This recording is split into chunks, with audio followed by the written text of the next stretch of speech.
नमस्कार दोस्तों। डेट है आज की 29 अप्रैल 2023 और स्वागत है आपका एटोल डिस्कशन में। 3 इश्यूज आज हम डिस्कस करेंगे, तीनों द हिंदू के। फर्स्ट इंपॉर्टेंट आर्टिकल डिस्कस करेंगे वुमेन रिजर्वेशन बिल से संबंधित, काफी इंपॉर्टेंट और सेंसिटिव इश्यू है। दूसरा आर्टिकल हम डिस्कस करेंगे आईपीएल यानी कि इंडियन प्रीमियर लीग से जो ग्लोबल वार्मिंग होती है इसे कैसे कम किया जा सकता है। नेक्स्ट आर्टिकल यूएस और साउथ कोरिया के रिश्तों के बारे में यह आर्टिकल है। वैसे देखो, डायरेक्टली यूपीएससी क्वेश्चन नहीं पूछेगी यूएस और साउथ कोरिया के बीच में कैसे रिश्ते हैं, बट न्यूक्लियर डेटरेंस से संबंधित यह क्वेश्चन है, तो इनडायरेक्टली जब इंडिया यूएस रिलेशंस के बारे में कुछ लिखना हो तब यहां से एक आधा पॉइंट आप ले सकते हो, तो इसलिए हम इस आर्टिकल को डिस्कस कर लेंगे। अदरवाइज सीधा क्वेश्चन यूपीएससी नहीं पूछेगी। क्वेश्चन देख लीजिए जो आपको आज अटेम्प्ट करना है। What are the arguments for and against reservation for women in legislatures in India. Pro में भी आर्ग्यूमेंट बताने हैं और अगेंस्ट में भी बताने हैं। इसके अलावा दूसरे पार्ट में क्या स्टेप्स लिए जा सकते हैं ताकि वुमेन रिजर्वेशन को इफेक्टिवली इंप्लीमेंट किया जा सके। तो यह क्वेश्चन आपको अटेम्प्ट करना है 250 वर्ड्स में। अब नीचे की तस्वीर आप देखिए, ऑपरेशन कावेरी की यह तस्वीर है। ऑपरेशन कावेरी सरकार ने चलाया है सूडान में जो सिविल वार स्टार्ट हो गया है, वहां पर जो भारतीय फंसे हुए हैं उन्हें बचा के लाने के लिए। सूडान में सिविल वार क्यों स्टार्ट हुआ? जैसे देखो, हमारे देश में सीआरपीएफ एक पार्लियामेंट्री फोर्स है, उसके बाद इंडियन आर्मी है, तो वैसे ही वहां पे ना एक लोकल पार्लियामेंट्री फोर्स थी और वहां की आर्मी, दोनों के बीच में लड़ाई हो गई आपस में। अब जाहिर तौर पे लड़ाई पावर के लिए है। तो ये जो ऑपरेशन चल रहा है ना, इसमें एथिकल इश्यूज क्या हैं? मतलब कोई भी इवैक्यूएशन ऑपरेशन चलता है अपने सिटीजन्स को दूसरे देश से वापस बुलाने के लिए, लाने के लिए, उसमें क्या एथिकल इश्यूज इन्वॉल्व होते हैं? सबसे पहले तो प्रायोरिटी। अब मान लीजिए 10,000 लोगों को इवैक्यूएट करके लाना है, प्रायोरिटी आप किसको दोगे? प्रायोरिटी लिस्ट में कौन कौन आएगा? महिलाएं आएंगी, बूढ़े लोग आएंगे, या फिर जनरली सिंपली जैसा होता है अल्फाबेट वाइज आप बुला के लाओगे? कैसे प्रायोरिटी आप दोगे? और मान लीजिए उस समय एक तरफ आपके देश के सिटीजन्स हैं और दूसरी तरफ किसी दूसरे देश का कोई सिटीजन है जो बहुत ज्यादा बीमार है, उसको बचा के लाना है, तो क्या उसे बचा के लाओगे? कैसे प्रायोरिटी दोगे? ये पहला एथिकल इशू आता है। अब कई बार ऐसा भी होता है कि कोई पर्सन नहीं आना चाहता, लेकिन सरकार आदेश देती है कि सारे जो भारतीय है वो यहां पे आ जाएं, क्योंकि सरकार को लगता है कि बाद में सिचुएशन और भी ज्यादा खराब होने वाली है। नेक्स्ट इशू आता है रिसोर्सेज का। सरकार इतना सारे रिसोर्सेज खर्च करती है भारतीयों को लाने के लिए, हर एक देश खर्च करता है, तो क्या वो जायज है? क्योंकि ये जो लोग हैं वो अपनी मर्जी से वहां पे गए थे। अब सरकार बहुत सारे रिसोर्सेज को खर्च कर रही है उन्हें वापस लाने के लिए, तो इन रिसोर्सेज का खर्च होना चाहिए था उन नागरिकों के लिए जिन्होंने देश में रहना पसंद किया, देश की तरक्की के लिए काम करना पसंद किया। तो ये 3-4 एथिकल इश्यूज हैं जिनके बारे में आप लिख सकते हो। अब चलिए डिस्कशन स्टार्ट करते हैं। आज के डिस्कशन का पहला important article women reservation bill से संबंधित है, और आप जीएस पेपर 1 के इस टॉपिक से आर्टिकल को रिलेट कर सकते हो। देखो, आज के समय में ना दूसरे सेक्टर्स में ना महिलाएं ग्लास सीलिंग को तोड़ रही हैं। ग्लास सीलिंग समझते हो? एक ऐसी रुकावट जो दिखती नहीं है लेकिन है। जैसे प्राइवेट कंपनीज में महिलाएं बड़े बड़े पदों पर नहीं जा पाती, ऐसी कोई रूल या फिर ऐसा कोई लॉ नहीं है कि महिलाएं कंपनी की सीईओ नहीं बन सकती, लेकिन फिर भी आप देखोगे प्राइवेट कंपनीज में महिला सीईओ आपको बहुत कम देखने को मिलेंगी। तो ये ग्लास सीलिंग का एक एग्जाम्पल है। राइटर बोलते हैं कि देखो, दूसरे सेक्टर्स में जैसे स्पोर्ट्स में, प्राइवेट कंपनीज में, मीडिया में, ये ग्लास सीलिंग टूट रही है। महिलाएं अब आगे आ रही हैं, बड़ी पोस्ट पर पहुंच रही हैं, लेकिन पॉलिटिक्स में ऐसा नहीं हो रहा है। पैट्रियार्की के कारण महिलाओं का पार्टिसिपेशन जो है पॉलिटिक्स में अभी भी बहुत ज़्यादा कम है। देखो, आजादी को 75 वर्ष पूरे हो चुके हैं और इतने सालों बाद भी आप देखिए लोकसभा में या फिर असेंबलीज में कितनी महिला एमपी या फिर एमएलएज हैं। 14% के आसपास, 14% के आसपास। पॉपुलेशन कितनी है? Almost equal, 50%। लेकिन पॉलिटिक्स में पार्टिसिपेशन इतना ज्यादा कम। तो कुछ तो करने की आवश्यकता है कि महिलाओं की जो भागीदारी है पॉलिटिक्स में वो इंक्रीज हो। जबरदस्त रोल प्ले किया गया महिलाओं के द्वारा आजादी की लड़ाई में। उषा मेहता, सरोजनी नायडू, अनेकों ऐसी महिला लीडर्स थी जिन्होंने आजादी की लड़ाई में बढ़ चढ़ के भाग लिया। चाहे प्रदर्शन करना हो, रैली को लीड करना हो, जागरूकता का कैंपेन चलाना हो, कोई भी एक्टिविटी हो, आजादी में महिलाओं के द्वारा रोल प्ले किया गया। और संविधान बनाने के लिए जब कॉन्स्टिट्यूट असेंबली भी बनी ना, उसमें बहुत सारी महिलाएं थीं। आप 10 साल पहले का सीन देख लीजिए। वेस्ट बंगाल, तमिलनाडु, उत्तर प्रदेश, तीनों राज्यों की मुख्यमंत्री महिला थी। उत्तर प्रदेश की मुख्यमंत्री मायावती, तमिलनाडु की मुख्यमंत्री जयललिता और वेस्ट बंगाल की मुख्यमंत्री तो अभी भी महिला हैं, ममता बनर्जी। उस समय ओपोजिशन की लीडर थी सुषमा स्वराज लोकसभा में। कांग्रेस पार्टी की प्रेसिडेंट थी सोनिया गांधी। राष्ट्रपति कौन थी? प्रतिभा पाटिल। तो ये वो समय था जब लग रहा था कि वुमेन रिजर्वेशन बिल पास हो जाएगा, लेकिन उस समय भी वुमेन रिजर्वेशन बिल सिर्फ एक हाउस में पास हुआ, लेकिन पूरी तरह से एक्ट नहीं बन सका। आर्टिकल में कहा जाता है, देखो, सबसे पहले कोशिश हुई 1955 में। गवर्नमेंट ने एक कमेटी अपॉइंट की थी। उस कमेटी ने कहा कि लोकसभा और स्टेट लेजिस्लेटिव असेंबलीज में कम से कम 10% जो सीट्स हैं ना, आप दे दो महिलाओं को, कम से कम 10%। लेकिन ये रिपोर्ट का क्या हुआ?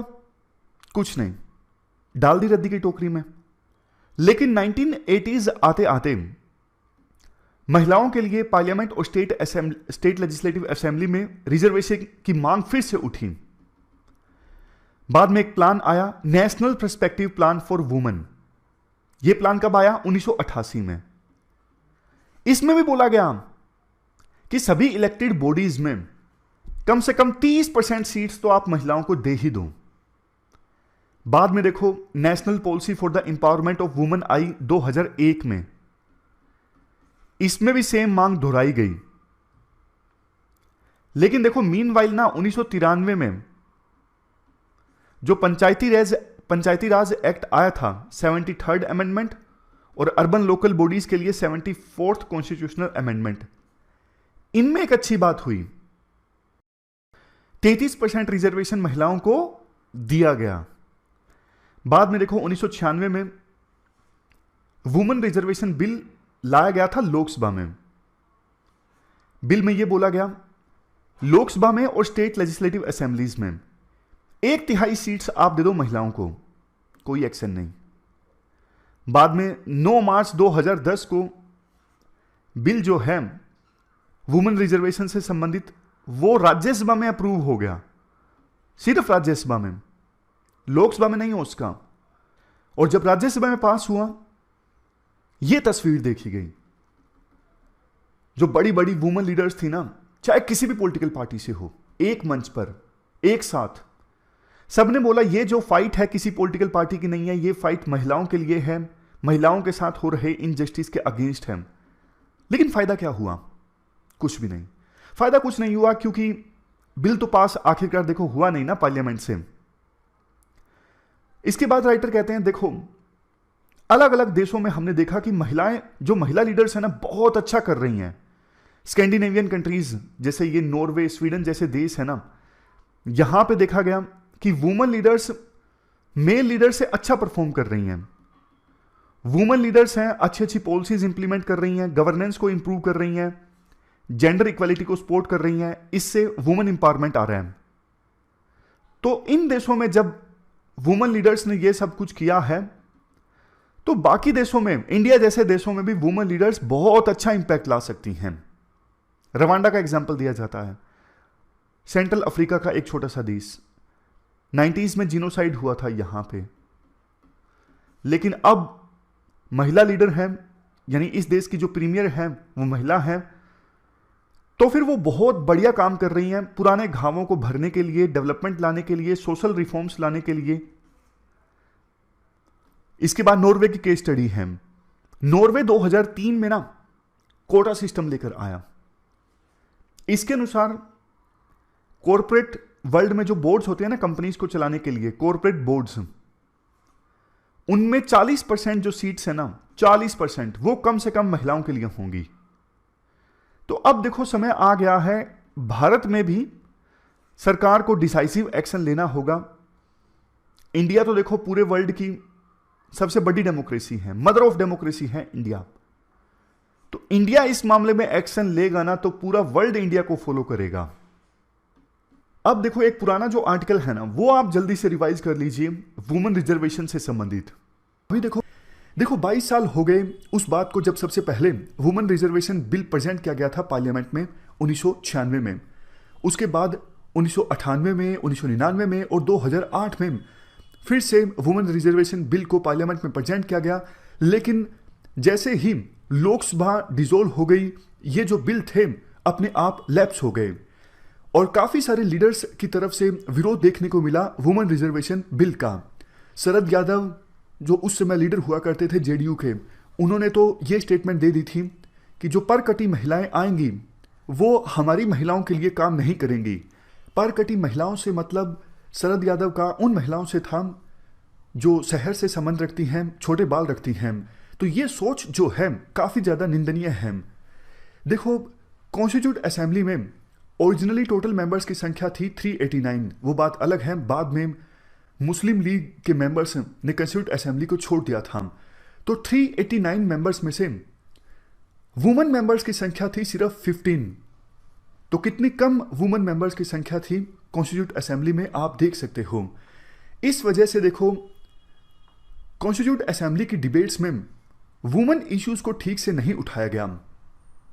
एक क्वेश्चन ये भी उठता है, क्या कॉन्स्टिट्यूट असेंबली ने वुमेन रिजर्वेशन से संबंधित इश्यू को डिस्कस किया था या फिर नहीं किया था? इसका आंसर ये है, कॉन्स्टिट्यूट असेंबली की डिबेट्स में वुमेन रिजर्वेशन का इश्यू डिस्कस तो हुआ था, बट कॉन्स्टिट्यूट असेंबली में यह तय हुआ महिलाओं को रिजर्वेशन की आवश्यकता नहीं है। इसका देखो एक सीधा सीधा रीजन तो ये है, कॉन्स्टिट्यूट असेंबली में महिलाओं की रिप्रेजेंटेशन काफ़ी ज़्यादा कम थी और जो महिलाएं थीं कॉन्स्टिट्यूट असेंबली में वो हेजिटेंट थी, काफ़ी हिचकिचा रही थी रिजर्वेशन मांगने के लिए। उन्हें ये लगता था अगर हम रिजर्वेशन मांगेंगे तो ये महिलाओं की इंटेलिजेंस और कैपेसिटी पर एक प्रकार से सवालिया चिन्ह लगाने वाली बात होगी। मतलब हमारी इंटेलिजेंस पर लोग क्वेश्चन उठाएंगे, आप रिजर्वेशन मांग रहे हो, आपके अंदर कैपेसिटी नहीं है, आपके अंदर इंटेलिजेंस नहीं है। तो ये चीज़ हमारी ग्रोथ के अगेंस्ट चली जाएगी। इसके अलावा उस समय कुछ महिलाओं ने यह भी कहा, विजयलक्ष्मी पंडित, सरोजनी नायडू, ये ऐसे एग्जाम्पल्स हैं कि महिलाएं अपने दम पर तरक्की कर सकती हैं। बट देखो जिन वुमेन मेंबर्स ने ये पॉइंट्स उठाए वो शायद भूल गए कि विजयलक्ष्मी पंडित, सरोजनी नायडू एक्सेप्शंस थी। इसके अलावा बहुत कम महिलाएं ऐसी थी जिन्होंने अपने दम पर ऐसा मुकाम हासिल किया जैसा विजयलक्ष्मी पंडित या फिर सरोजनी नायडू ने हासिल किया। वुमेन मेंबर्स इस बात को भी भूल गई कि महिलाओं के अगेंस्ट किस प्रकार से डिस्क्रिमिनेशन होता है और उनके अगेंस्ट जो प्रेजुडिस है वो किस हिसाब से इंस्टीट्यूशनलाइज हो चुका है। नेक्स्ट पॉइंट आर्टिकल में ये दिया जाता है। इसके अलावा देखो ब्रिटिशर्स ने हमेशा से रणनीति अपनाई थी फूट डालो और राज करो की। विभिन्न धर्मों के बीच विवाद उत्पन्न किया। ब्रिटिशर्स ने अपनी हेगमनी इस्टेब्लिश करने के लिए जात पात के नाम पर हमारे समाज को बांटा। इवन मैन और वुमेन को भी आपस में बांटने की कोशिश की गई ब्रिटिशर्स के द्वारा। गवर्नमेंट ऑफ इंडिया एक्ट 1935 में उस समय महिलाओं को सेपरेट इलेक्टोरेट्स दिए गए थे, यानी सिर्फ महिलाएं ही वुमेन मेंबर्स को चुनेंगी। तो देखो उस समय बहुत सारे लीडर्स ऐसे थे जिनके कंसर्न्स थे कि अगर महिलाओं को रिजर्वेशन दिया जाता है तो जो काम ब्रिटिशर्स कर रहे थे महिलाओं को सेपरेट इलेक्टोरेट करके, वो काम आज़ादी के बाद भी जारी रहेगा। यानी हमारा जो समाज है वो एकजुट नहीं रहेगा, वो मैन और वुमेन के बीच बढ़ जाएगा। तो ये भी एक रीज़न था जिसकी वजह से जब देश आज़ाद हुआ और संविधान बनने जा रहा था वुमेन मेंबर्स ने रिजर्वेशन की मांग नहीं उठाई क्योंकि उन्हें लगता था अगर हम रिजर्वेशन मांगेंगे तो कुछ लोग हमारी लॉयल्टी पर सवाल उठा सकते हैं। वो ये बोल सकते हैं आप इंडिया के प्रति लॉयल नहीं हो, इंडिया को आप यूनिफाई नहीं करना चाहते, फिर से बांटना चाहते हो, इसी वजह से आप रिजर्वेशन की मांग कर रहे हो। इसलिए उस समय हंसा मेहता एक मेंबर थी कॉन्स्टिट्यूट असेंबली की, उन्होंने बोला हमें रिजर्व सीट्स नहीं चाहिए, हमें कोटा नहीं चाहिए, हमें सेपरेट इलेक्टोरेट भी नहीं चाहिए, हमें चाहिए सोशल जस्टिस, हमें चाहिए इकोनॉमिक जस्टिस, हमें चाहिए पॉलिटिकल जस्टिस। नेक्स्ट पॉइंट देखो, उस समय कुछ मेल मेंबर्स ऐसे भी थे कॉन्स्टिट्यूट असेंबली के जिन्हें यह लगता था महिलाएं जो हैं वो इतनी कैपेबल नहीं हैं गवर्नमेंट के बड़े पदों पर आसीन हो सकें। उन्हें यह लगता था महिलाएं जो हैं वो मैन के लिए थ्रेट हैं और सोसाइटी का जो मोरल फैब्रिक है उसके लिए भी थ्रेट है। उनका यह मानना था कि संविधान में इनफ प्रोविजंस किए गए हैं महिलाओं के वेलफेयर के लिए, तो वो प्रोविजंस जो हैं वो आने वाले समय में महिलाओं की पोजीशन को जरूर अपलिफ्ट करेंगे। और अगर महिलाओं को रिजर्वेशन दिया जाता है तो मैन के लिए इनफ अपॉर्चुनिटीज अवेलेबल नहीं होंगी और सभी बड़े पदों पर महिलाएं जो हैं वो आसीन हो जाएंगी। बट देखो, ये जो कंसर्न्स थे वो सही साबित नहीं हुए। अब आज़ादी के 70 साल बाद आप देख सकते हो लेबर फोर्स में महिलाओं का रिप्रेजेंटेशन कितना है या फिर लोकसभा में महिलाओं का रिप्रेजेंटेशन कितना है, और वो सारे डर कि मैन के लिए इनफ अपॉर्चुनिटीज अवेलेबल नहीं होंगी, वो सारे डर भी बेखौसला साबित हुए। तो अभी आवश्यकता ये है बदलते समय में महिलाओं को रिजर्वेशन प्रोवाइड किया जाए, क्योंकि पार्लियामेंट और स्टेट असेंबलीज में महिलाओं का पहुंचना मुश्किल साबित हो रहा है। इसके पीछे देखो रीजंस भी हैं। आज के समय में आपको पता है इलेक्शंस में पैसे का बहुत ज़्यादा इस्तेमाल होता है, मसल पावर का इस्तेमाल होता है इलेक्शन जीतने के लिए, और इन दोनों डिपार्टमेंट्स में महिलाएं जो हैं वो पीछे हैं क्योंकि इकोनॉमिक एम्पावरमेंट अभी तक महिलाओं का नहीं हुआ है। सिर्फ शुरुआत हुई है, आप कह सकते हो, महिलाओं के इकोनॉमिकली एम्पावर होने की। 14% महिलाएं एग्रीकल्चर सेक्टर में ऐसी हैं जिनके नाम पर खेत हैं, जिनमें वो काम करती हैं। अदरवाइज तो देखो मेजोरिटी केसेस में प्रॉपर्टी महिलाओं के नाम ना होकर मैन के नाम होती हैं। परंपरागत रूप से महिलाओं को डोमेस्टिक रोल्स दिए गए हैं, जैसे होम मेकर का, घर में काम करने का। इस वजह से मसल पावर में भी महिलाएं पीछे हैं। क्रिमिनलाइजेशन जो है पॉलिटिक्स का वो बहुत ज़्यादा बढ़ रहा है, और ये भी एक डेटरेंस का काम करता है महिलाओं के पार्लियामेंट और स्टेट असेंबलीज में पहुंचने के लिए। देखो, राइटर ये बोलती हैं, मेरा कहना ये नहीं है कि महिलाएं क्राइम करें, मेरा कहने का मतलब ये है पुरुषों के द्वारा जो क्राइम किए जाते हैं उनको रोका जाए, और पॉलिटिक्स का जो क्रिमिनलाइजेशन है उसे रोका जाए, ताकि महिलाओं के लिए और पुरुषों के लिए समान अवसर पैदा हो, किसी प्रकार का ऑब्स्टेकल क्रिएट ना हो महिलाओं के पार्लियामेंट में पहुंचने में। इसके बाद नेक्स्ट पॉइंट राइटर के द्वारा ये दिया जाता है, हालांकि देखो जितनी महिलाएं इलेक्शन लड़ती हैं उनकी सक्सेस रेशो मैन की अपेक्षाकृत ज़्यादा होती है, बट इसके बावजूद पॉलिटिकल पार्टीज के द्वारा कम टिकट्स दी जाती हैं वुमेन को। 2019 के लोकसभा इलेक्शंस में कांग्रेस ने 13% टिकट्स दी महिलाओं को और बीजेपी ने 12% टिकट्स दी महिलाओं को। बट इसके अपेक्षाकृत कुछ छोटी पार्टीज ने काफ़ी ज़्यादा टिकट्स दी महिलाओं को, जैसे तृणमूल कांग्रेस ने 37% सीट्स यानी टिकट्स महिलाओं को दी, और बीजेडी बीजू जनता दल जो नवीन पटनायक की पार्टी है, इस पार्टी ने 33% यानी 33% टिकट्स महिलाओं को दी। तो छोटी पार्टीज ने महिलाओं की एम्पावरमेंट में काफ़ी अच्छा काम किया है एज कंपेरिजन टू बड़ी parties, for example Congress and BJP. देखो 1/3 रिजर्वेशन दिया जा चुका है ऑलरेडी पंचायत में और अर्बन लोकल बॉडीज में महिलाओं को। तो ग्राउंड लेवल पर बहुत सी महिला लीडर्स इमर्ज होकर आई हैं, बट ये भी सच्चाई है बहुत सारी ऐसी महिलाएं भी हैं जो अपने हस्बैंड्स के लिए रबर स्टैम्प का काम करती हैं। मतलब वास्तव में जो काम है वो किया जाता है हस्बैंड्स के द्वारा, और महिलाएं जो हैं वो नाम की सरपंच हैं या फिर नाम की अर्बन लोकल बॉडीज की चेयरपर्सन हैं। तो जब वुमेन रिजर्वेशन बिल पास होगा या फिर चर्चा के लिए आएगा तो इन सब इश्यूज पर भी चर्चा होनी चाहिए। जो कमियां पंचायत में और लोकल बॉडीज में वुमेन रिजर्वेशन में रह गई हैं उन कमियों को दूर किया जाए पार्लियामेंट और स्टेट असेंबलीज में जब महिलाओं को रिजर्वेशन दिया जाए। तो यही आर्टिकल में कहा जाता है लास्ट में भी सीरियस डेलिब्रेशन की आवश्यकता है, लेकिन डिमांड उठनी चाहिए ग्राउंड लेवल से सिविल सोसाइटी भी आमतौर पर इस मुद्दे पर ज़्यादा कुछ बोलती नहीं है और ग्राउंड लेवल से डिमांड आती नहीं है कि महिलाओं को रिजर्वेशन दिया जाए। जब तक देखो ग्राउंड लेवल से डिमांड नहीं आएगी, हमारी political parties women reservation bill को सीरियस नहीं लेंगी।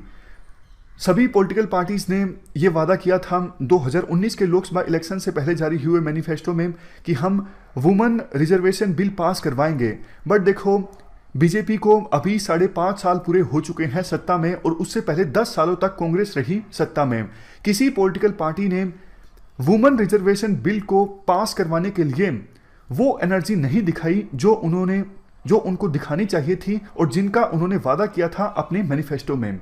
तो ये आर्टिकल हमने डिस्कस किया वुमेन रिजर्वेशन से संबंधित। अब जो अगला हमारा आर्टिकल है वो आईपीएल से होने वाली ग्लोबल वार्मिंग से संबंधित है। आप जीएस पेपर 3 के इस टॉपिक से आर्टिकल को रिलेट कर सकते हो। देखो हाल ही में मार्च में आईपीएल यानी कि इंडियन प्रीमियर लीग का 16वां एडिशन स्टार्ट हुआ और आईपीएल का बहुत ज्यादा क्रेज है, आपको पता है हमारे देश में। जब इनाग्रेशन था ना, मतलब पहला मैच था महेंद्र सिंह धोनी और हार्दिक पांड्या। धोनी चेन्नई सुपर किंग के कैप्टन और पांड्या गुजरात टाइटंस के कैप्टन टॉस कर रहे थे ना 31 मार्च को। आप यकीन नहीं मानोगे 20 करोड़ जनता लाइव देख रही थी उस मैच को, 20 करोड़ जनता। तो आईपीएल तो हमारे देश में ना एक प्रकार से कुंभ की तरह हो गया है। जैसे कुंभ मेले में पार्टिसिपेट करने के लिए लाखों करोड़ों लोग जाते हैं, उसी प्रकार से आईपीएल जब भी आता है इतने सारे लोग लाइव देखते हैं। तो ये कल्चरल फेनोमेनन की तरह हो गया है आईपीएल। आईपीएल ने देखो हमारे देश की इकोनॉमी में बहुत सारा कंट्रीब्यूट किया है। आईपीएल देखने के लिए लोग विदेशों से आते हैं, यहां पे खर्च करते हैं, तो बहुत ज्यादा रोजगार पैदा होता है, रेवेन्यू जनरेट होता है, बहुत फायदे हैं आईपीएल के। लेकिन देखो आईपीएल से ना इन्वायरमेंट पे थोड़ा नेगेटिव इंपैक्ट पड़ता है।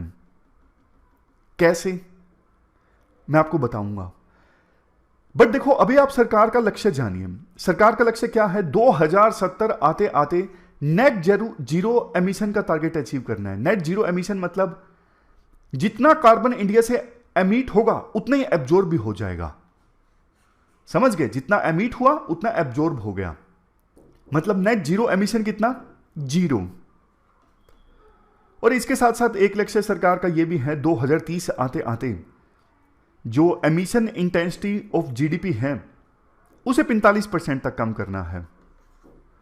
लेकिन देखो आईपीएल की वजह से ना मैं आपको बताता हूं क्या होता है। जैसे सीधा प्रसारण होता है, लाइव स्ट्रीमिंग होती है। अब लाइव स्ट्रीमिंग होती है, इतना सारा डेटा मैनेज करना होता है, बड़े बड़े सर्वर्स लगाए जाते हैं। तो इन सर्वर्स के थ्रू यानी डेटा सेंटर्स के थ्रू बहुत एमिशन होता है। इसके अलावा जो दर्शक हैं, स्पेक्टेटर्स हैं, वो स्टेडियम में जाते हैं। अब बहुत सारे अपने अपना व्हीकल लेके जाते हैं।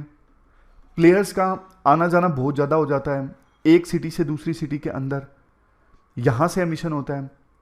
लग्जरी एकोमोडेशन, बहुत सारे लोग, बहुत सारे प्लेयर्स महंगे महंगे होटल्स में रुकते हैं, वहाँ पे बड़े बड़े एयर कंडीशनर्स का इस्तेमाल होता है, बैकअप जनरेटर्स का इस्तेमाल होता है बिजली देने के लिए लगातार। तो इनसे बहुत ज़्यादा एमिशन होता है, समझ गए? और बहुत सारे लोग जैसे टीवी देखते हैं, अब एलसीडी पे वो अपना मैच देखते हैं। अगर एलईडी पे देखें तो कम एमिशन हो, एलसीडी से अगर मैच देखते हैं तो एलसीडी से एमिशन होता है। तो ये कुछ सोर्स बताए एमिशन के आईपीएल की वजह से राइटर ने। बिल्कुल देखो एक्यूरेट डेटा तो नहीं है, लेकिन अनुमान के अनुसार यहां पर आप देखिए एक डेटा वैसे वाला है, 10,000 टन कार्बन डाइऑक्साइड इक्विवेलेंट का कम से कम एमिशन होता है आईपीएल की वजह से। वैसे ये रेंज दी हुई है 10,000 टन कार्बन डाइऑक्साइड इक्विवेलेंट से लेके 14,000 टन कार्बन डाइऑक्साइड इक्विवेलेंट। ये कब का है? सिर्फ एक सिंगल मैच का है, पूरे आईपीएल सीजन का नहीं है। पूरे अगर आईपीएल सीजन का निकालोगे 7,50,000 टन कार्बन डाइऑक्साइड इक्विवेलेंट से लेके 9 lakh ton carbon dioxide equivalent, ये रेंज है, इसके बीच में एमिशन होता है। राइटर एक एग्जांपल देके भी समझाते हैं। सिंगापुर जो देश है, सिंगापुर के साइज का आपको ट्रॉपिकल फॉरेस्ट चाहिए इतने कार्बन एमिशन को एब्जॉर्ब करने के लिए, सोखने के लिए एटमॉस्फेयर से। तो सोच के देखिए कितना ज्यादा एमिशन आईपीएल से होता है। वैसे 2018 में बीसीसीआई ने यूनाइटेड नेशन से एनवायरमेंट प्रोग्राम के साथ एक एग्रीमेंट साइन किया था कि हम जीरो वेस्ट या फिर ग्रीन प्रोटोकॉल को इंप्लीमेंट करेंगे ताकि क्रिकेट स्टेडियम से जो वेस्ट जनरेट होता है वो कम से कम हो।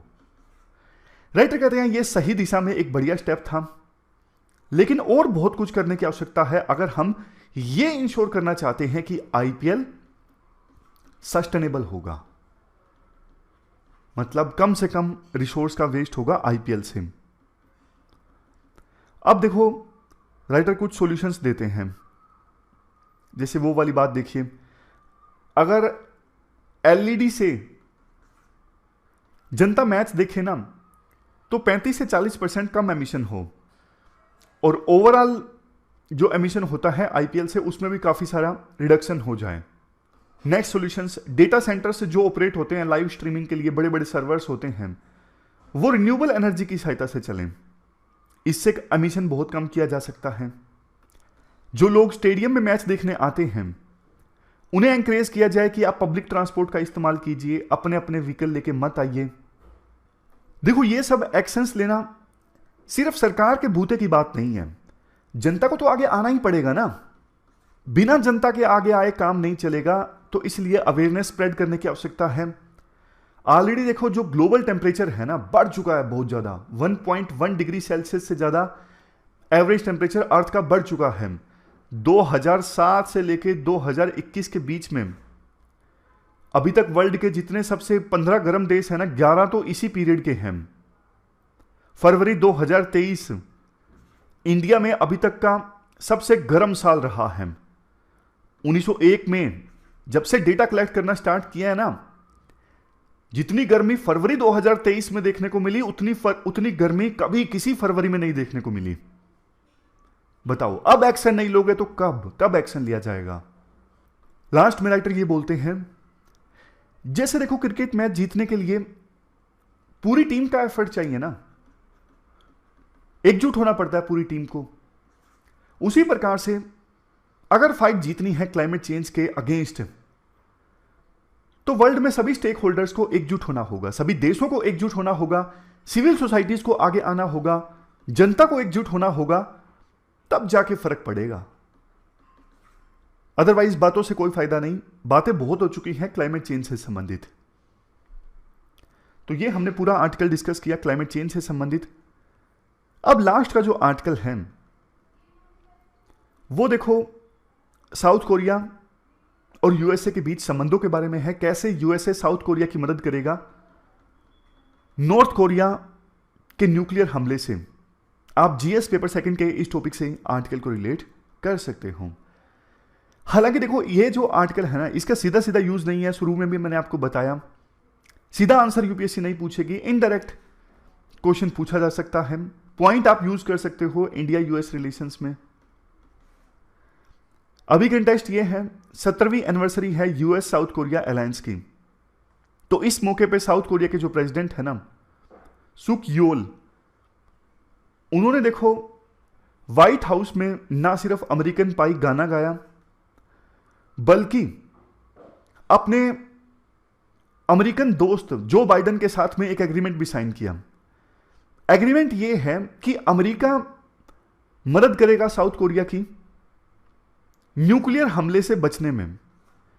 नॉर्थ कोरिया के पास आपको पता है न्यूक्लियर वेपन्स हैं, और नॉर्थ कोरिया बार बार धमकी भी देता रहता है कि हम ये न्यूक्लियर वेपन से इस्तेमाल कर सकते हैं अगर हमारी सरकार पर, हमारे देश पर खतरा आया तो। नई नई मिसाइल्स, नए नए वेपन्स समय समय पर नॉर्थ कोरिया एक्सपेरिमेंट करता रहता है। आप मैप देखिए, ये साउथ कोरिया और ऊपर नॉर्थ कोरिया। तो अभी जो एग्रीमेंट साइन हुआ ना साउथ कोरिया और यूएसए के बीच, इसे नाम दिया गया वाशिंगटन डिक्लेरेशन। इसके अनुसार यूएस अपनी स्ट्रेटेजिक एसेट डिप्लॉय करेगा कोरियन पेनिनसुला में। स्ट्रेटेजिक एसेट मतलब जैसे मिसाइल डिफेंस सिस्टम, इस प्रकार की चीजें तैनात करेगा कोरियन पेनिनसुला में। और एक जॉइंट न्यूक्लियर कंसल्टेटिव ग्रुप बनेगा। यह ग्रुप का काम क्या होगा? जॉइंट ट्रेनिंग देना साउथ कोरिया और यूएस की फोर्सेस को। और अगर अटैक होता है नॉर्थ कोरिया का, तो उस समय मिलिट्री रिस्पॉन्स को कोऑर्डिनेट करना, कैसे नॉर्थ कोरिया के हमले का जवाब दिया जाएगा। इसके साथ साथ टैक्टिकल इंफॉर्मेशन भी शेयर की जाएगी इस जॉइंट न्यूक्लियर कंसल्टेटिव ग्रुप के द्वारा। और देखो, वैसे तो यूएस से अकेली अथॉरिटी रहेगा जो डिसाइड करेगा अगर नॉर्थ कोरिया का अटैक होता है तो क्या करना है, कैसे जवाब देना है। क्या न्यूक्लियर अटैक का जवाब न्यूक्लियर अटैक होना चाहिए, किसी दूसरी प्रकार का रिस्पॉन्स होना चाहिए, यह यूएस डिसाइड करेगा। बट देखो, यूएस ने साफ कर दिया है कि पिछले 40 सालों में पहली बार ऐसा होगा कि यूएस की जो न्यूक्लियर आर्म्ड सबमरीन है वो इस रीजन में जाएगी। हालांकि लगातार परमानेंट तैनात नहीं रहेगी, लेकिन फिर भी यूएस की न्यूक्लियर आर्म्ड सबमरीन का इस रीजन में जाना एक प्रकार से संकेत है नॉर्थ कोरिया को कि आप सोचना भी मत साउथ कोरिया के ऊपर अटैक करने की। 1991 से पहले तो टैक्टिकल न्यूक्लियर वेपन्स, ऐसे न्यूक्लियर वेपन्स जिसका इंपैक्ट रिलेटिवली कम होता है, कम एरिया में जिसका इस्तेमाल किया जा सकता है, स्ट्रेटेजिकली पर्पसेस के लिए उन वेपन्स का इस्तेमाल किया जा सकता है। 1991 से पहले तो ये बम तैनात थे साउथ कोरिया में, लेकिन प्रेशर आया यूएस पे, इंटरनेशनल कम्युनिटी का, उस समय साउथ कोरिया की सरकार का। तो 1991 में यूएस ने ये टैक्टिकल न्यूक्लियर वेपन्स हटा लिए साउथ कोरिया से। बट अब जाके देखो, अमेरिका के राष्ट्रपति बाइडेन ने ना स्ट्रॉन्ग वर्ड्स इस्तेमाल किए। उन्होंने बोला कि नॉर्थ कोरिया की तरफ से न्यूक्लियर अटैक यूएसए के अगेंस्ट या फिर यूएसए के दोस्तों के अगेंस्ट पूरी तरह से अनएक्सेप्टेबल है। अगर आपने किया तो फिर हम जबरदस्त जवाब देंगे इसका।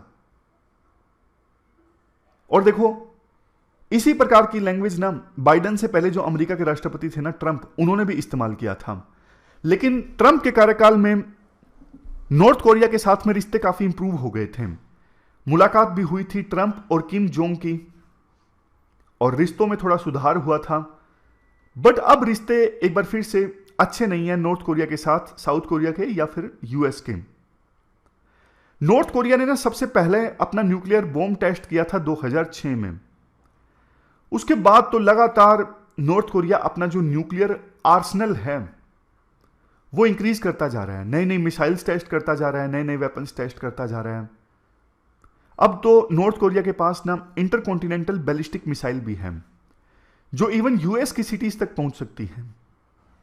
नॉर्थ कोरिया ने अपना न्यूक्लियर डॉक्ट्रिन भी चेंज कर दिया है। नॉर्थ कोरिया का न्यूक्लियर डॉक्ट्रिन कहता है हम प्री एम्प्टिव स्ट्राइक भी कर सकते हैं। प्री एम्प्टिव स्ट्राइक का मतलब होता है नॉर्थ कोरिया को जब डर लगेगा ना कि हमारे ऊपर हमला होने वाला है, तो उस हमले को रोकने के लिए भी नॉर्थ कोरिया अटैक कर सकता है यूएस के ऊपर या फिर साउथ कोरिया के ऊपर। इसे बोलते हैं pre emptive strike. Israel pre emptive strike के लिए जाना जाता है। इराक के ऊपर यूएस ने अटैक किया, वो भी एक प्रकार से प्री एम्प्टिव स्ट्राइक थी।